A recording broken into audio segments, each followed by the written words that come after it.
জন্মান্তরে করিলে সাধনা দয়াবতী দরদিনী মা।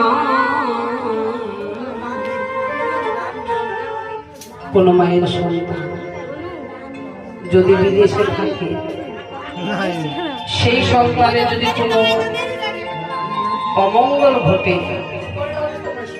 দেখবেন মা পাড়াপড়শি জানার আগে জানে আমার গর্ভধারিণী মা। মনে মনে অন্তরে কেঁপে ওঠে, ভাবে যে সন্তান কি হয়েছে। এই তো মা দয়াবতী।